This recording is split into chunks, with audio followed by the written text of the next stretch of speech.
मला वाटतं कालची जी गोष्ट जी झाली ती आज उत्तर भारतीय असतील, हिंदी भाषिक असतील, त्याचबरोबर गुजराती आमचे बांधव असतील, यांच्या दृष्टिकोनातून भरपूर अशी नाराजी त्या ठिकाणी निर्माण झाली होती आणि म्हणून त्यातला एक भाग म्हणून कालच ह्या सर्व लोकांनी राजीनामा त्या ठिकाणी दिला आणि आज उद्धव साहेबांच्या नेतृत्वाखाली या ठिकाणी पक्षामध्ये काम करण्यासाठी ही मंडळी सक्रिय झालेली आहे आणि त्याचा परिणाम हळूहळू तुम्हाला दिसेलच की या ठिकाणी उत्तर भारतीय असतील, हिंदी भाषिक असतील, गुजराती बांधव असतील की ज्या पद्धतीने त्यांच्यावरती अन्याय झाला होता आणि त्या अन्यायाला वाचा फोडणारच म्हणजे तुम्ही बघितलं असेल त्यांना न्याय त्यावेळेला मिळाला नाही आणि आता त्याच लोकांना त्या ठिकाणी घेतलं जाते।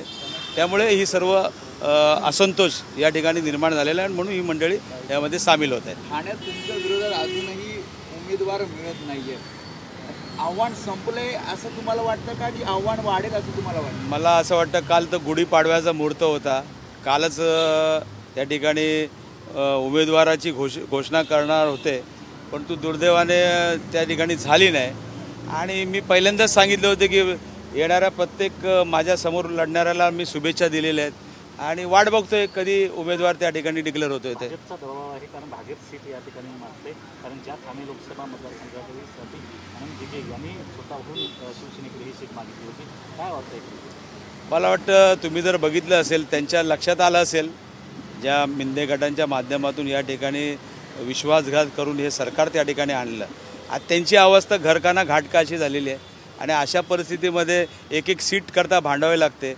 तुम्ही बघितलं असेल त्या ठिकाणी मुख्यमंत्र्यांच्या स्वतःच्या मुलाची सीट ते लोक डिक्लेअर करू शकले नाहीत आणि ती दुसऱ्याला करावं लागले, यातूनच सर्व आलं। आज 13 खासदार गेलेले, त्यांची हालत बिचाऱ्यांची कशी झालेली आहे। 40 आमदार आता पुढे विधानसभेचं होणार आहेत, महापालिकेच्या नगरसेवकाच्या तिकिटाच्या वेळेसुद्धा हा प्रॉब्लेम तिथे क्रिएट होणार आहे आणि सर्व आता त्यांच्या लक्षात आलेलं आहे। पण आता काय,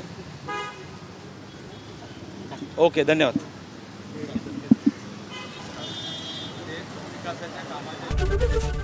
एबीपी माझा, उघडा डोळे बघा नीट।